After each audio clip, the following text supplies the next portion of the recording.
हे guys, welcome to my new blog. तर आजचा ब्लॉग चालू करते मी गुरुवारी। तर आज मी ना जरा कॉम्फॉर्म घेतलेला, म्हणजे मी मागच्या सॅटर्डेला काम केलेलं। तर मग ह्या वीकमध्ये मला बॉस बोलला की ह्या वीकमध्ये तू सुट्टी घेऊ शकतेस, बिकॉज आम्हाला सॅटर्डे संडे सुट्टी असते। तर मी आज कॉम्फॉर्म घेतला आहे आणि आजच कॉम्फॉर्म का घेतला म्हणजे थर्सडेलाच का घेतला, तर मला इंटर्नशिप लागल्यापासून मी स्वामीजींसाठी ना काहीच बनवत नव्हते। म्हणजे घरी येऊन त्यानंतर जेवण बनवून तेच नैवेद्य दाखवत, तर बाहेरूनच काहीतरी आणत होते मी, गोड असं नॉर्मल सिंपल असं काहीतरी। तर त्यामुळे स्वामीजींसाठी काही बनवता येत नव्हतं। तर मी असा विचार केला की आज स्वामीजींसाठी मोदक बनवायचे, काहीही झालं तरीसुद्धा। तर चांगली संधी चालून आलेली माझ्याकडे आणि 2 दिवस मला एवढी झोप येत होती तरीसुद्धा मी सुट्टी घेतली नाही। मी म्हटलं मी गुरुवारीच सुट्टी घेणार आणि गुरुवारीच स्वामीजींसाठी काहीतरी बनवणार, बिकॉज उपवास असतो आणि गुरुवार स्वामीजींचा दिवस आहे। तर आता मी उठले, लेट उठले आज आधी, मेन म्हणजे बिकॉज झोप पण कंप्लीट नाही झालेली, डोळे खूप जास्त थकलेले, डोळ्यांना गरज होती झोपेची। तर झोपले वगैरे आणि आता उठले आणि मी तुम्हाला दाखवते माझ्या घरची परिस्थिती काय झाली आहे ती। एवढा पसारा झाला आहे, एवढा हे झालं आहे ना, सगळं गोंधळ। तर आता आणि त्यात करून माझा मॉनिटर खराब झाला आहे, तर ते मॉनिटरची कंप्लेंट वगैरे मी आता केली उठून आणि त्यांना आता बोलले येतो म्हणून। तर बघूया कधी येतात ते, तुम्हाला दाखवते। घराची काय कंडिशन झाली आहे, सगळी साफसफाई मला करायची आहे आणि त्यानंतर लादी पुसून हे ते सगळं करून त्यानंतर मला जेवण बनवायचं आहे। तर माहीत नाही किती वाजतील, तर चालेल मग बघूया। आता मी तुम्हाला दाखवते माझ्या घरची परिस्थिती। बेड बघा आमच्या घरातला, व्हॉट इज दिस, ह्याला घर म्हणतात? No, not at all. सगळीकडे प्रॉब्लेम। आणि माझं कॅलेंडर बघा, कॅलेंडर जानेवारीचं लावले आहे मी, ते चेंज पण करायचं आहे, तर ते आधी चेंज करते। वर्तमानात येते मी, भूतकाळात जगते, तर हे चेंज करते आणि त्यानंतर मग इकडे सगळं साफसफाई करायची आहे, ती सगळी साफसफाई वगैरे मी करून घेते, ठीक आहे। आणि हा बघा मॉनिटर एवढा चांगला बेंक्यूचा आहे बघा, एवढा चांगला घेतला आहे, तो पण खराब झाला आहे, तर आता ते येतील। त्यानंतर इकडे बघा सगळी धूळ साचली आहे, तर सगळं साफसफाई करायची आहे। तर हे बघते मी तासाभरात तरी करते पटपट पटपट। आणि इकडे कपडे, हे अंथरुणं, हे ते सगळं झालं आहे, तर त्याचे धुवायचे वगैरे कपडे ते वेगळे करून घेते, सगळं वेगवेगळे करून पटपट पटपट साफसफाई करून घेते, ठीक आहे। हां, केसांचा प्रॉब्लेम झाला आहे माझ्या, केस पूर्ण आहे ना एवढे गळत आहेत, केस एवढे गळत आहेत, केस पावसाचं पाणी एवढं घाणेरडं आहे ना, सिरियसली माझी पूर्ण ना झाडू झाली आहे केसांची, सिरियसली। तर मी आता काय करते की आमच्या ना घराच्या ते मी तुम्हाला दाखवलं आहे भरपूर वेळा ब्लॉगमध्ये की ॲलोवेराचं झाड आहे। तर मग मी काय करते, आता त्याचं थोडंसं गर काढते, चांगला मिक्सरला लावते आणि मग तो ना जरा केसांना जरा लावून ठेवते आणि मग त्यानंतर थोड्या वेळानंतर अंघोळ करणार आहे तेव्हा धुवून टाकते, बघूया काय रिझल्ट येतो। आणि ॲलोवेराचे मी तर खूप फायदे आहेत, म्हणजे मी आता स्वतः ॲलोवेरा जेल ना केसांना लावते अंघोळ झाल्यानंतर, तर चांगले मऊ होतात। पण हल्ली ना मी लावलं नाही, आळशीपणा केला, तर त्यामुळे केस पण ना पूर्ण ड्राय झाले आहेत। तर आता त्यांना लावते, ओरिजिनल देते जरा ट्रीटमेंट आणि बघूया तो काय होतं रिझल्ट येतो, तुम्हाला दाखवते। आता ते झाड केवढं मोठं झालं आहे ते बघा, एवढंसं होतं आणलेलं आणि त्याला मस्तपैकी पाणी वगैरे देऊन आहे ना, बघा एवढं मोठं झालं आहे अक्षरशः। ते आता ह्याच्यामध्ये मावत नाही आहे, तर मी विचार करते की ह्यांच्यासाठी आता एक मोठं हे आणायचं आणि ह्याच्यामध्ये हे बघा अजून पण आले आहेत। तर मला वाटतं की ह्याच्यामध्ये पुरणार नाही, हे आता झाड सुकलं आहे पूर्णपणे। तर मी काय करते, हे ना ह्याच्यामध्ये सगळी माती काढून त्यानंतर मग त्याच्यामध्ये हे लावायचं एक, आणि ह्या दोघांसाठी एक वेगळं ठेवायचं। आणि कारण हे बघा हे पण मोठं होत आलं आहे, तर ह्याच्यातले मी काढते, हे मोठे दिसत आहेत ते 1-2 आणि लावते केसांना, मस्तच वाटतंय ना, एवढं मोठं झालं आहे।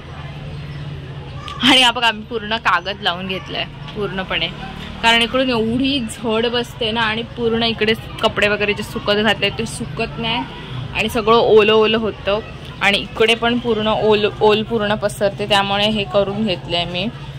तर हे आता काढते मी, बघते कसं काढायचं ते बघा। मस्तपैकी चकाचक मी पुसून घेतली आहे आणि हे बघा कपडे एवढे बरे, म्हणजे एक टबभर कपडे आहेत आणि अजून एक टब मला बाहेर सगळं सुकत घालायचं आहे नेऊन. आणि लादी बघा किती मस्त वाटतं, एकदम फ्रेश वाटतं एकदम मला. तर आता मी घालते कपडे सुकत आणि तुम्हाला दाखवते. आणि ऑलरेडी हे बघा हे एवढे सारे कपडे आहेत तिकडे सुकत घातलेले, हे पण काढायचे आहेत आणि त्यानंतर मग ते सुकत घालायचे आहेत. बापरे. सो गाईज संध्याकाळ झाली आहे आणि मी अंघोळ वगैरे केली मस्तपैकी, सगळी साफसफाई वगैरे करेपर्यंत एवढं थकायला झालं आहे ना. तर मध्येच ब्रेक पण घेतलेला, खाली बाजारातून जाऊन फुलं वगैरे आणलेली बघा, देवपूजा केली आहे, देवपूजा पण केली आहे. तर सगळं झालं आहे. आता जेवणाची तयारी चालू आहे. जेवण म्हणजे काय, डाळ भात, त्यानंतर चवळीची उसळ. तर डाळ भात चवळीची उसळ तर झाली आहे, पण आता मेन काम राहिलं आहे ते म्हणजे मोदक करायचं. तर मी तुम्हाला दाखवते की आता मोदकासाठी मी पीठ तयार केलं आहे आणि मी बनवणार आहे गव्हाचे मोदक. तर मी तांदळाचे तर बनवत नाही, गव्हाचे बनवते. तर दाखवते तुम्हाला कसे बनवतात ते. मी ह्याच्या आधीसुद्धा एक ब्लॉग केलेला गव्हाचे मोदक बनवण्याचा, तर आज पुन्हा एकदा बनवूया. तर तो ब्लॉग खूप जुना होता, तेव्हा आय थिंक 4-5वा ब्लॉग असेल तो. तर त्यामुळे तेव्हा काय एवढं कोण व्ह्यूअर्स नव्हते. तर आता दाखवते मी तुम्हाला गव्हाच्या पिठाचे मोदक कसे बनवतात ते. तर ही बघा आपली डाळ तयार आहे. इथे उसळ शिजते आणि हे बघा हे गव्हाचं पीठ मी मळून ठेवलं आहे चांगलं. थोडंसं घट्ट मळायचं असतं, कारण जेव्हा आपण वाफेवर शिजवतो तेव्हा मग ते मऊ मऊ होतात. हां, आणि त्यानंतर हा नारळ मी हे करून घेतला आहे, फोडून घेतला. आता हा किसणार, ह्याचं चांगलं चूर्ण बनवणार आहे मस्तपैकी. आणि त्यानंतर मग मोदक बनवून होईल, अर्ध्या तासात वगैरे होतील मोदक बनवून. तर मग चला, मस्तपैकी आपले गव्हाच्या पिठाचे मोदक तयार आहेत. जसे आपण तांदळाचे बनवतो तसंच बनवायचं आहे, फक्त इथे गव्हाचं पीठ यूज केलं आहे. आणि मस्तपैकी वरण आहे, वरणावर मस्तपैकी तुपाची धार सोडली आहे आणि चवळीची उसळ आहे. तर आता मी स्वामीजींना नैवेद्य दाखवते आणि त्यानंतर मग मी पण जेवते. सो गाईज नैवेद्य पण दाखवलं आहे आणि मस्त वाटतं आहे. आज खूप दिवसांनी मोदक बनवून खूप भारी वाटतं आहे आणि आहेत ते खूप छान वाटतं आहे, आतमधून छान वाटतं आहे. म्हणजे शब्द नाही आहेत माझ्याकडे ते एक्सप्रेस करायला.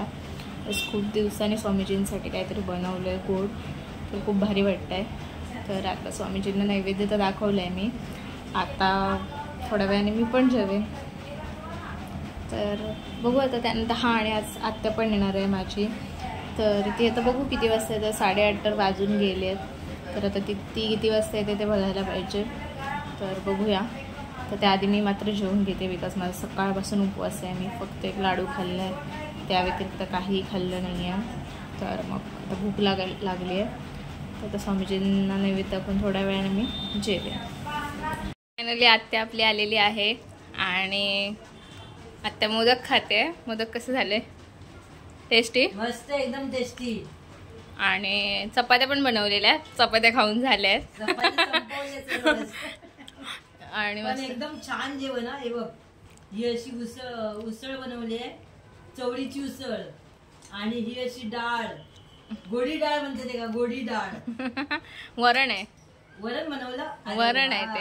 या वरण बनवले ना, गोड्या डाळी ते असता, खोबरं असतं. वरण बनवले ना, एकदम छान मस्त टेस्टी.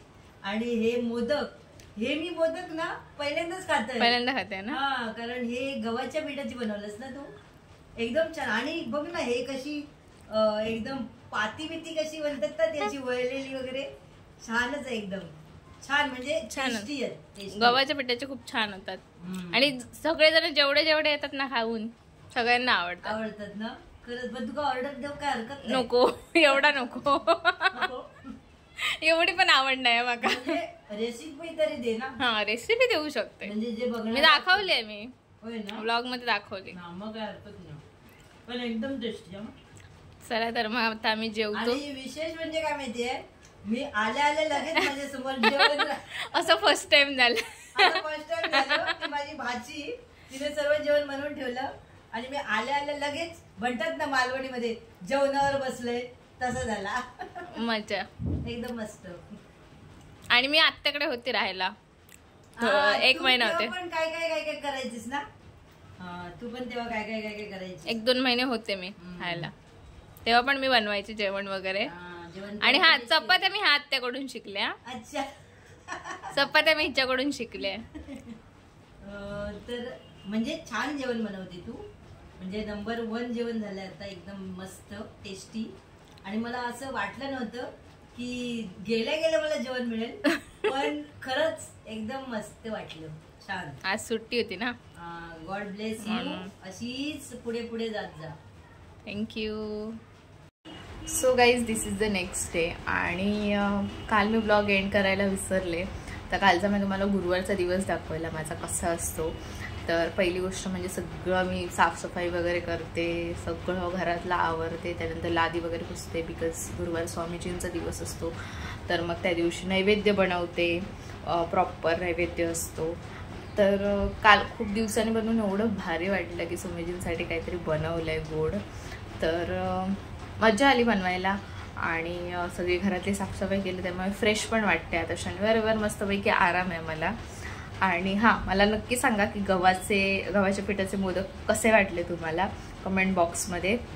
तर चालेल, हा ब्लॉग मी इथेच एंड करते. ब्लॉग आवडला असेल तर लाईक करा, शेअर करा आणि चॅनलला सबस्क्राईब करा. भेटू नेक्स्ट ब्लॉगमध्ये. बाय.